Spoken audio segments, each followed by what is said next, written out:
So today we'll talk about reciprocal reading skill. As a reading strategy, reciprocal reading goes through different stages: predicting, clarifying, questioning, and summarizing. So it will help to foster critical thinking skill or critical reading skill also. Reciprocal reading is a natural process. It will help to understand the text more better. Also, if we clarify, for example, what does it mean reciprocity, we can say that it's a mutual dependence action.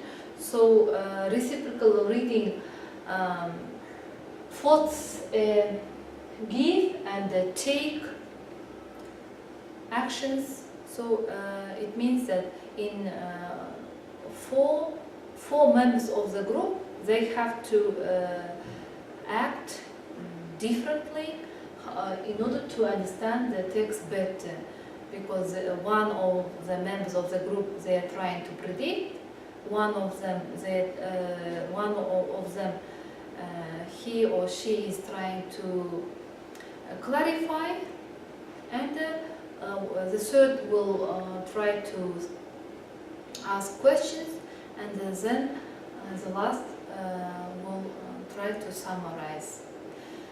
If we'll talk about more clearly these kind of stages, we can say that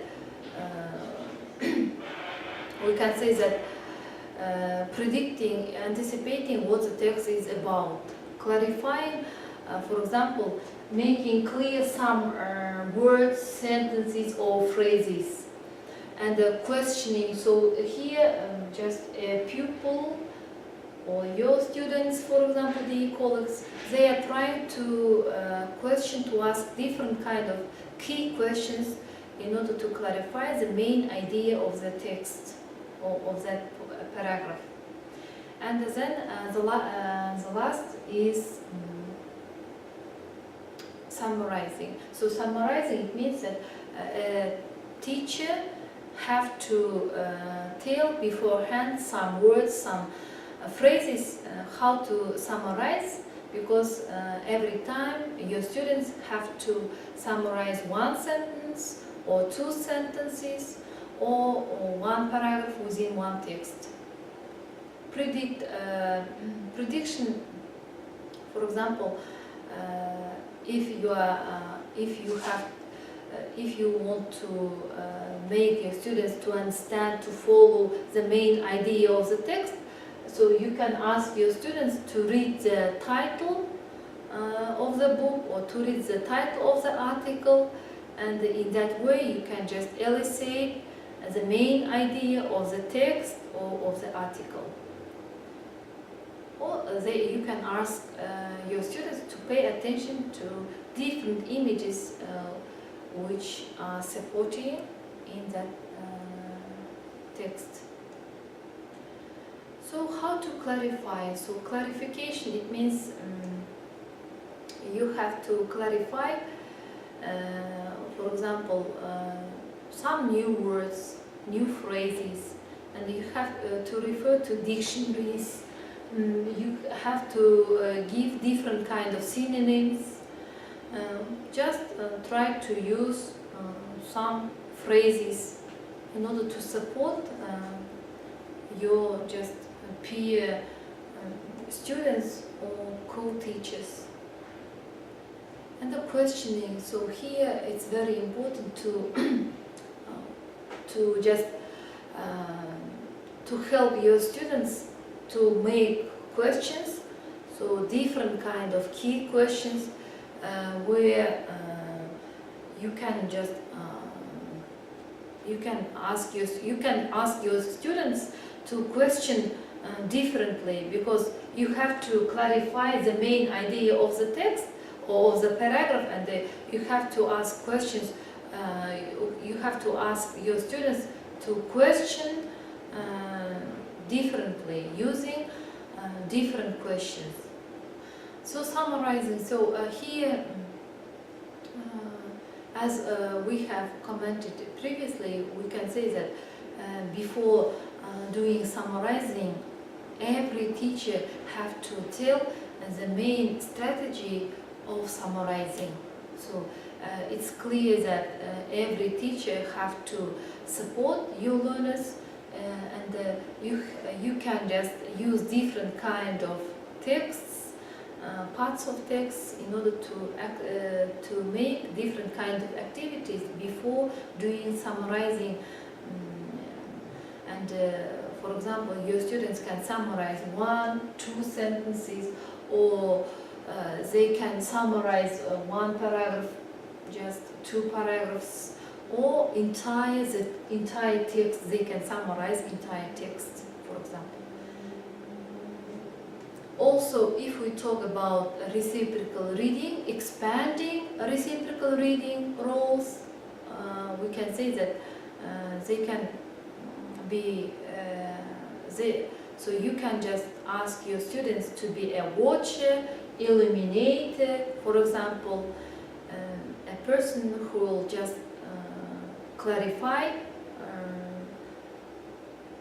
some words, and who will just support, who will just describe something. Also, you can expand in that way this reciprocal reading strategy roles. Expanding reciprocal teaching text, it means you can just use variety of texts, and you can use one paragraph for summarizing, for clarifying, or for questioning, for prediction, or you can use 2 or 3 paragraphs within the text. You can divide for 2 or 3 sessions. So it's up to you. It's very flexible kind of reading strategy, because of course every time we have to differentiate texts, and you can give to more strong students, for example, just high level texts, more just or just low students, you can use intermediate or upper intermediate texts for these kind of strategies. So expanding reciprocal teaching autonomy, so it means you can ask your own students, for example, to bring different kind of texts.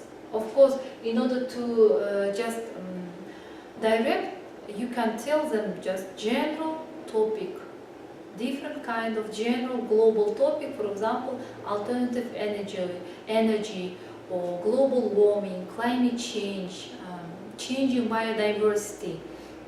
So giving such kind of global texts, you are trying to direct, and at that every student can bring in their level beforehand, can prepare different kind of texts within that topic, and it will foster them, it will engage, it will help them, and also you can differentiate using such kind of texts, because every student, it's clear that every student will try to bring a kind of text which is very interesting or more attractive for themselves. So if we put these kind of strategies into Bloom's taxonomy, for example, it's clearly seen that literal, so understanding and the comprehension. So understanding and the comprehension level, so we are trying to predict. And the interpretive level, we are trying to just question. So we are trying to find a different kind of questions in order to apply some information, in order to analyze some kind of information. So at the level of evaluation, so we are trying to, for example, to summarize. So after analyzing some information, so after interpreting some different kind of information, we can just evaluate and we can just synthesize, we can make different kind of summarizing.